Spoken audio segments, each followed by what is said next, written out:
Welcome back to my channel. ಹೊಸದಾಗಿ channel ನೋಡ್ತಾ ಇದ್ದರೆ ಸಬ್ಸ್ಕ್ರೈಬ್ ಮಾಡಿಕೊಂಡು ಸಪೋರ್ಟ್ ಮಾಡಿ. ಸಚ್ಚಿದಾನಂದ ಸಾಯಿನಾಥ್ಗೆ ನಮಸ್ಕಾರ ಮಾಡುತ್ತಾ ಸಾಯಿನಾಥರ ಅನುಗ್ರಹ ಎಲ್ಲರ ಮೇಲೂ ಇರಲಿ ಅಂತ ವಿಡಿಯೋ ಪ್ರಾರಂಭ ಮಾಡ್ತಾ ಇದ್ದೀನಿ. ಸ್ನೇಹಿತರೆ, ಈ ಕಲ್ಲುಪ್ಪಿನ ಪರಿಹಾರವನ್ನು ಶನಿವಾರದ ದಿನಗಳಲ್ಲಿ ಯಾರು ಮಾಡ್ಕೊಳ್ತಾರೋ ಅವರಿಗೆ ಸ್ವಂತ ಮನೆಯ ಯೋಗ ಕೂಡಿ ಬರುತ್ತೆ. ಸಾಲವನ್ನು ತೀರಿಸುವಂಥ ಯೋಗ ಅತಿ ಶೀಘ್ರದಲ್ಲೇ ಕೂಡಿ ಬರುವಂಥದ್ದು. ಏಕೆಂದರೆ ಈ ಎರಡೂ ಪರಿಹಾರಗಳನ್ನು ಯಾರು ಮುಖ್ಯವಾಗಿ, ಏಕೆಂದರೆ ಕಲ್ಲುಪ್ಪಿನ ಪರಿಹಾರ ಅನ್ನುವಂಥದ್ದು ಶನಿವಾರದ ದಿನ ಯಾರು ಮಾಡ್ಕೊಳ್ತಾರೋ ಅವರಿಗೆ ಅತಿ ಲಾಭವನ್ನು ತಂದುಕೊಡುತ್ತೆ, ಆದಾಯ ಜಾಸ್ತಿ ಆಗುತ್ತೆ, ಜೀವನದಲ್ಲಿ ತುಂಬ ಸಂತೋಷವಾಗಿ ಇರುವಂತೆ ನೋಡುತ್ತೆ. ಯಾಕಂದರೆ ಮನುಷ್ಯನಿಗೆ ದುಡ್ಡು ಅನ್ನುವಂಥದ್ದು ನಾವು ಯಾಕೆ ಈ ರೀತಿ ಲಿಂಕ್ ಮಾಡಿರ್ತೀವಿ, ಪ್ರತಿಯೊಂದಕ್ಕೂ ಹಣ ಯಾಕೆ ಇರಬೇಕು, ಅದು ಅಷ್ಟು ಇಂಪಾರ್ಟೆಂಟಾ ಅನ್ನುವಂಥದ್ದು ಕೂಡ ನಮಗೆ ಒಂದೊಂದು ಸಾರಿ ಪ್ರಶ್ನೆಯಾಗಿ ಕಾಡುತ್ತೆ. ಹೌದು, ಹಣ ಅನ್ನುವಂಥದ್ದು ಬಹಳ ಮುಖ್ಯವಾಗಿರುವಂಥದ್ದು. ಈಗಿನ ಕಾಲಮಾನದಲ್ಲಿ ನಾವು ಎಷ್ಟೇ ಪ್ರಾಕ್ಟಿಕಲ್ಲಾಗಿ ಥಿಂಕ್ ಮಾಡಬೇಕಾಗುತ್ತೆ. ಯಾಕಂದರೆ ಪ್ರತಿಯೊಂದನ್ನು ಕೂಡ ಸುಮ್ಮನೆ ಹಾಗೆ ನಾವು ಕೊಂಡ್ಕೊಂಡು ಬರೋದಕ್ಕಾಗೋದಿಲ್ಲ. ದುಡ್ಡನ್ನು ಖರ್ಚು ಮಾಡಲೇಬೇಕು, ಮಾಡಿಕೊಂಡಿದ್ದೆ ಅದು ಸಿಕ್ಕಾಪಟ್ಟೆ ನಾವು ಖರ್ಚುಗಳು ಮಾಡ್ಕೊಳ್ಬಾರ್ದು. ಯಾಕೆ ಉಳಿತಾಯ ಮಾಡೋದಕ್ಕೆ ನಮ್ಮ ಕೈಯಲ್ಲಿ ಆಗ್ತಾ ಇಲ್ಲ. ಇದು ಎಲ್ಲವೂ ಕೂಡ ಈ ಪರಿಹಾರದಲ್ಲೇ ಇದೆ ಸ್ನೇಹಿತರೆ. ಯಾಕಂದರೆ ನಾವು ಒಂದು 100 ರೂಪಾಯಿ ದುಡಿತಾ ಇದ್ದೀವಿ ಅಂತ ಹೇಳಿದ್ರೆ ಅದರಲ್ಲಿ ನಾವು ಒಂದಷ್ಟು ಸೇವಿಂಗ್ ಮಾಡಲೇಬೇಕು. ಖರ್ಚನ್ನು ಮಾಡ್ತಾನೇ ಇದ್ದಾಗ ಒಂದು ದಿನ ನಮಗೆ ಕಷ್ಟಗಳು ಜಾಸ್ತಿ ಆಗುತ್ತೆ. ಈ ಪರಿಹಾರಗಳನ್ನು ಮಾಡಿಕೊಂಡಾಗ ಖರ್ಚುಗಳು ಕಡಿಮೆ ಆಗುತ್ತೆ, ಆದಾಯ ನಮಗೆ ಒಂದೊಂದೇ ಸ್ಟೆಪ್ ನಾವು ಮೇಲೆ ಹೋಗೋದಕ್ಕೆ ದಾರಿ ಮಾಡಿಕೊಡುತ್ತೆ. ಒಂದೇ ಸಾರಿ ಯಾವುದೂ ಬರೋದಿಲ್ಲ, ಆದರೆ ತಪ್ಪದೆ ಒಂದು ದಿನ ಮಾತ್ರ ನಾವು ಸಕ್ಸಸ್ಸನ್ನು ಕಾಣಬಹುದು. ಎಷ್ಟೋ ಜನಕ್ಕೆ ಸ್ವಂತ ಮನೆಯ ಯೋಗ ಅನ್ನುವಂಥದ್ದು ಕೂಡಿರೋದಿಲ್ಲ. ಶನಿವಾರದ ದಿನ ಕಲ್ಲುಪ್ಪಿನ ಪರಿಹಾರ ಶಕ್ತಿಯಿಂದ ಕೂಡಿರುತ್ತೆ. ಯಾರಿಗೆ ಈ ಒಂದು ಪರಿಹಾರವನ್ನು ಮಾಡಿಕೊಳ್ಳುವಂಥ ಸಮಯ ಇದೆಯೋ ಅವರು ತಪ್ಪದೆ ಶನಿವಾರ ಮಾಡ್ಕೊಳ್ಳಿ. ಶನಿವಾರ ಬಂದು ಮುಖ್ಯವಾಗಿ ನಾವು ಆಂಜನೇಯ ಸ್ವಾಮಿಯನ್ನು ಪೂಜಿಸುವಂಥದ್ದು, ಶನಿ ಮಹಾತ್ಮರನ್ನು ಆರಾಧನೆ ಮಾಡುವಂಥದ್ದು. ಯಾಕಂದರೆ ಶನಿ ಮಹಾತ್ಮರನ್ನು ಪೂಜೆ ಮಾಡುವಾಗ ತುಂಬ ಜನ ಒಂದು ಅರ್ಧಾಷ್ಟಮ ಶನಿ, ನಮಗೆ ಶನಿಯ ದೋಷಗಳಿದೆ, ಇದನ್ನು ನಿವಾರಣೆ ಯಾವ ಥರ ಮಾಡ್ಕೊಳ್ಬೇಕು, ಕಷ್ಟ ಜಾಸ್ತಿ, ದುಡ್ಡು ಖರ್ಚು ಮಾಡಿ ನಾವು ಪರಿಹಾರ ಮಾಡ್ಕೊಳ್ಬೇಕು ಅನ್ನುವಂಥ ಮೈಂಡ್ಸೆಟ್ಟಲ್ಲಿ ಸಾಕಷ್ಟು ಜನ ಇರ್ತಾರೆ. ಇಲ್ಲ ಸ್ನೇಹಿತರೆ, ಸಾಧಾರಣವಾಗಿ ತುಂಬ ಸುಲಭ ವಿಧಾನದಲ್ಲೇ ಮಾಡುವಂಥ ಪರಿಹಾರಗಳು ನಮ್ಮ ಕೈಯಾರ ಶನಿವಾರದ ದಿನಗಳಲ್ಲಿ ಈ ಪರಿಹಾರಗಳನ್ನು ಮಾಡಿಕೊಂಡಾಗ ನಾವು ಶನಿ ದೋಷಗಳು, ಅಷ್ಟಮ ಶನಿ ಕಾಡ್ತಾ ಇದ್ದರೆ ಆ ದೋಷಗಳಿಂದ ಮುಕ್ತಿ ಹೊಂದಬಹುದು. ಯಾವ ರೀತಿ? ಕಾಗೆಗಳಿಗೆ ಪ್ರತಿನಿತ್ಯ ಆಹಾರವನ್ನು ನಾವು ಸ್ನ್ಯಾಕ್ಸು ಏನಾದರೂ ಕೂಡ ಆಫರ್ ಮಾಡಬಹುದು. ಆದರೆ ಪ್ರತಿನಿತ್ಯ ಎಲ್ರಿಗೂ ಒಂದಲ್ಲ ಒಂದು ಕೆಲಸದ ಒತ್ತಡಗಳು, ನೆನಪಿರೋದಿಲ್ಲ, ಈ ಥರ ಅವ್ರದ್ದೇ ಆದಂಥ ಒಂದು ವಿಚಾರಗಳು ಇರುತ್ತೆ.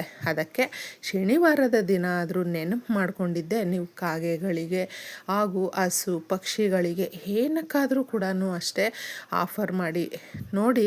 ಆ ದಿನ ದೋಷಗಳು ಯಾವ ಥರ ಮುಕ್ತಿ ಹೊಂದ್ತೀರಾ. ಇನ್ನು ಮುಖ್ಯವಾಗಿ ಶನಿವಾರದ ದಿನ ನೀವೇನಾದರೂ ಶನೇಶ್ವರನ ದೇವಸ್ಥಾನಕ್ಕೆ ಹೋದರೆ ಎಳ್ಳು ದೀಪ ಇರುತ್ತಲ್ವ, ಎಳ್ಳು ದೀಪ ಹಚ್ಚಿ ಬನ್ನಿ. ಇಲ್ಲಾಂದರೆ ಎಳ್ಳು ದೀಪ ನಮಗೆ ಹಚ್ಚೋದಕ್ಕಾಗೋದಿಲ್ಲ ಅಂತ ಹೇಳಿದ್ರೆ ಎಳ್ಳೆಣ್ಣೆಯ ದೀಪವನ್ನು ನೀವು ಹಚ್ಬಿಟ್ಟು ಬರಬಹುದು. ಆ ದೇವಸ್ಥಾನಕ್ಕೆ ಎಳ್ಳೆಣ್ಣೆ, ಎಳ್ಳು ಈ ಥರ ಎಲ್ಲ ದಾನ ಮಾಡಬಹುದು.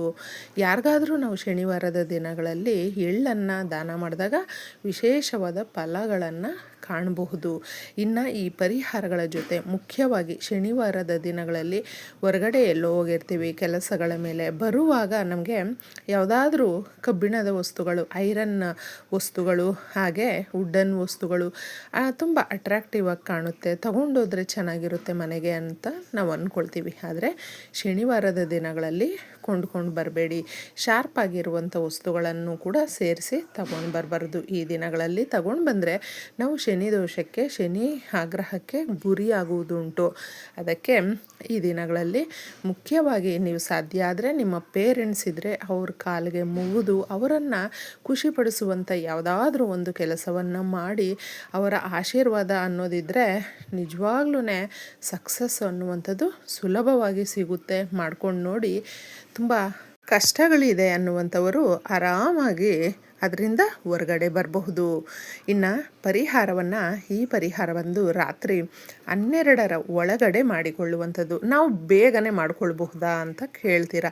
ಎಷ್ಟೋ ಜನ ಕೆಲಸಕ್ಕೆ ಹೋಗಿ ಬಂದು ಮನೆಯಲ್ಲಿ ಕೆಲಸ ಕಾರ್ಯ ಎಲ್ಲ ಮಾಡಿ ಮಲಗೋದು ಲೇಟ್ ಆಗುತ್ತೆ. ಅಂಥವರು ಕೂಡ ಅದಕ್ಕೋಸ್ಕರ ರಾತ್ರಿ ನೀವು ಒಂದು 12 ಗಂಟೆಯ ಒಳಗಡೆ ಮಾಡ್ಕೊಳ್ಳಿ ಅಂತ ತಿಳಿಸುವಂಥದ್ದು. ಒಂದು ಗಾಜಿನದ್ದು ಅಥವಾ ಮಣ್ಣಿನದ್ದು ಇವು ಎರಡರಲ್ಲಿ ಒಂದನ್ನು ಮಾತ್ರ ತಗೊಳ್ಳಿ. ಸಮಸ್ಯೆಗಳನ್ನು ಬಗೆಹರಿಸ್ಕೊಳ್ಳೋದಕ್ಕೆ, ಋಣಾತ್ಮಕ ಭಾರ ನಮಗೆ ಇದ್ದಾಗ ಆ ಭಾರಗಳನ್ನು ಇಳಿಸ್ಕೊಳ್ಳೋದಕ್ಕೆ, ನೆಗೆಟಿವ್ ಎನರ್ಜಿಯನ್ನು ಕಳ್ಕೊಳ್ಳೋದಕ್ಕೆ, ನಾವು ಸಕಾರಾತ್ಮಕವಾಗಿ ನಮ್ಮ ಮನೆಗೆ ಎಲ್ಲವೂ ಬರಬೇಕು ಅನ್ನೋದಕ್ಕೆ ಮಾಡುವಂಥ ಪರಿಹಾರ ಇದಾಗಿರೋದರಿಂದ ಮುಖ್ಯವಾಗಿ ಬಳಸುವಂಥ ವಸ್ತುಗಳು ಕೂಡ ಗಮನದಲ್ಲಿಟ್ಕೊಳ್ಳಿ. ಆಗ ಮಾತ್ರ ನಮ್ಮ ಸಮಸ್ಯೆಗಳನ್ನು ಬಗೆಹರಿಸ್ಕೊಳ್ಬಹುದು. ಈ ಸಾಸುವೆ, ಕಲ್ಲುಪ್ಪು ಹಾಗೂ ಅರಿಶಿಣ ಇದೆಲ್ಲವೂ ನೀವು ಒಂದು ಸರಿ ಗಮನಿಸಿ ನಮ್ಮ ಮನೆಯಲ್ಲಿ ಇರುವಂಥ ಕಷ್ಟಗಳನ್ನು ಕಡಿಮೆ ಮಾಡೋದಕ್ಕೆ, ಹಣಕಾಸನ್ನು ನಮಗೆ ಇನ್ನಷ್ಟು ಮತ್ತಷ್ಟು ಅಂತ ಅದರಿಂದ ಬಲವನ್ನು ಕೊಡೋದಕ್ಕೆ ಮಾಡುವಂಥ ಪರಿಹಾರ. ಕಷ್ಟಗಳು ಸ್ವಲ್ಪ ಸ್ವಲ್ಪನೇ ನಾವೀಗ ಕಲ್ಲುಪ್ಪನ್ನು ನೀರಲ್ಲಿ ಹಾಕಿದಾಗ ಯಾವ ಥರ ಕರಗುತ್ತೆ ಆ ಥರ ಕಷ್ಟಗಳು ಕರಗೋಗಲಿ ಅನ್ನೋದಕ್ಕೆ ಈ ಪರಿಹಾರವನ್ನು ಮಾಡ್ತಾಯಿದ್ದೀವಿ. ಇದನ್ನು ಮಾಡಿಕೊಳ್ಳುವಾಗ ಬೌಲನ್ನು ನೀವು ಒಂದು ತಗೊಂಡಿದ್ದೆ, ಅದರಲ್ಲಿ ಇಡೀ ಕಲ್ಲುಪ್ಪನ್ನು ಹಾಕಿ ಕಲ್ಲುಪ್ಪು ಮಾತ್ರ ನಾವು ಉಪಯೋಗಿಸ್ಕೊಳ್ಬೇಕು. ಪುಡಿ ಉಪ್ಪನ್ನು ಬಳಸೋದಕ್ಕೆ ಹೋಗಬೇಡಿ. ಸಾಸುವೆ ಬಂದು ಎಷ್ಟೋ ನರದೃಷ್ಟಿಯನ್ನು ಹೋಗಲಾಡಿಸುತ್ತೆ. ಅರಿಶಿಣ ಗುರುಬಲ ಹೆಚ್ಚು ಮಾಡುತ್ತೆ. ಹಾಗೂ ನೀವು ತುಳಸಿ ದಳಗಳನ್ನು ಒಂದು 5 ತಗೊಳ್ಳಿ, ಇಲ್ಲಾಂದರೆ ಒಂದು ಚಿಕ್ಕದಾಗಿ ನಿಮಗೆ ಎಷ್ಟು ಸಿಗುತ್ತೋ ಅಷ್ಟು ತಗೊಳ್ಳಿ. ಪೂಜೆಗೆ ಬಳಸುವಂಥ ಗಿಡದಲ್ಲಿ ಮುಟ್ಟೋದಕ್ಕೆ ಹೋಗಬೇಡಿ, ಬೇರೆ ಗಿಡದಲ್ಲಿ ತಗೊಳ್ಳಿ. ಈ ವಸ್ತುಗಳು ಎಲ್ಲವೂ ಕೂಡ ನಮಗೆ ಖುಷಿಯನ್ನು ಕೊಡುವಂಥದ್ದು, ಆದಾಯವನ್ನು ಹೆಚ್ಚು ಮಾಡುವಂಥದ್ದು, ಯಜಮಾನರಿಗೆ ಇನ್ನೂ ಆದಾಯದ ಮಾರ್ಗಗಳನ್ನು ತೋರಿಸ್ಕೊಡೋದಕ್ಕೆ, ಉಳಿತಾಯ ಮಾಡೋದಕ್ಕೆ ಹಾಗೂ ಖರ್ಚುಗಳು ಕಡಿಮೆ ಬೀಳೋದಕ್ಕೆ. ಮುಖ್ಯವಾಗಿ ಫಸ್ಟು ನಾವು ಖರ್ಚುಗಳನ್ನು ಕಡಿಮೆ ಮಾಡ್ತಾ ಇದ್ದಾಗ ಆಟೋಮೆಟಿಕ್ಕಾಗಿ ನಮಗೆ ಆದಾಯ ಅನ್ನುವಂಥದ್ದು ಜಾಸ್ತಿ ಆಗ್ತಾ ಬರುತ್ತೆ. ಉಳಿತಾಯ ಮಾಡೋದಕ್ಕೆ ಮಾರ್ಗಗಳು ಕಾಣಿಸುತ್ತೆ. ಫಸ್ಟು ಉಳಿತಾಯ ಮಾಡ್ಕೊಳ್ಳಿ, ಆಮೇಲೆ ನೀವು ಈ ರೀತಿಯ ಖರ್ಚುಗಳನ್ನು ಮಾಡ್ಕೊಳ್ಬಹುದು. ಸ್ನೇಹಿತರೆ, ನಾವು ಖರ್ಚೆಲ್ಲ ಮಾಡಿಕೊಂಡು ಮಿಕ್ಕಿದ ದುಡ್ಡನ್ನು ಸೇವಿಂಗ್ ಮಾಡ್ತೀವಿ ಅಂದರೆ ಅದು ತಪ್ಪಾಗ್ಬಿಡುತ್ತೆ. ಈ ಥರ ಒಂದು ಸರಿ ಪ್ರಯತ್ನ ಪಡಿ. ಸ್ಟಾರ್ಟಿಂಗಲ್ಲಿ ಕಷ್ಟ ಆಗುತ್ತೆ, ಹೋಗ್ತಾ ಹೋಗ್ತಾ ತುಂಬ ಸುಲಭ ಆಗಿಬಿಡುತ್ತೆ. ಈ ಪರಿಹಾರ ಮಾಡಿಕೊಂಡು ಇದನ್ನು ನಿಮ್ಮ ಗ್ಯಾಸ್ ಸ್ಟವ್ ಹತ್ರ ಇಡಿ. ಮೇಲೆ ಕೆಳಗಡೆ ಎಲ್ಲಿ ಜಾಗ ಇರುತ್ತೋ ಆ ಕಡೆ ಕ್ಲೀನಾಗಿ ಅಡುಗೆ ಮನೆಯಲ್ಲಿಯೇ ಎಲ್ಲ ಕೆಲಸ ಮಾಡಿ ಮುಗಿಸಿದ ಮೇಲೆ ಇದನ್ನು ಮಾಡಿ ಸಂಕಲ್ಪ ಮಾಡಿಕೊಂಡು ಕೇಳ್ಕೊಳ್ಳಿ. ನಿಮ್ಮ ಕಷ್ಟಗಳನ್ನು ಹೇಳ್ಕೊಳ್ಳಿ, ನಿಮ್ಮ ಇಷ್ಟಾರ್ಥಗಳು ನೆರವೇರಲಿ ಅಂತ ಪ್ರಾರ್ಥನೆ ಮಾಡಿಕೊಂಡು ಇಡಿ. ನೋಡಿ, ಮನೆ ಕಟ್ಟುವಂಥ ಯೋಗ, ಭೂಮಿ ತಗೊಳ್ಳುವಂಥ ಯೋಗ, ದೋಷಗಳಿದ್ದರೆ ನಿವಾರಣೆ ಆಗಿ ನಾವು ಆದಾಯ ಜಾಸ್ತಿ ಆಗುವಂತೆ ಡೈರೆಕ್ಟಾಗಿ ಮಾಡುವಂಥ ಪರಿಹಾರಗಳಲ್ಲಿ ಈ ಪರಿಹಾರ ಕೂಡ ತುಂಬ ಸೂಕ್ತವಾಗಿದೆ. ಮಾರನೇ ದಿನ ಇದನ್ನು ತಗೊಂಡೋಗಿ ಯಾರು ತುಳಿದೇ ಇರುವ ಪ್ರದೇಶದಲ್ಲಿ ನಾವು ಹಾಕಬೇಕು. ನಮ್ಮ ಮನೆಯಲ್ಲಿರುವಂಥ ಕಷ್ಟಗಳನ್ನು ತಗೊಂಡೋಗಿ ಹಾಕ್ತಾ ಇರ್ತೀವಿ. ಹುಷಾರಾಗಿ ಹಾಕ್ಬಿಟ್ಟು ವಾಪಸ್ ಬನ್ನಿ. ಇಷ್ಟೇ ಸುಲಭವಾಗಿ.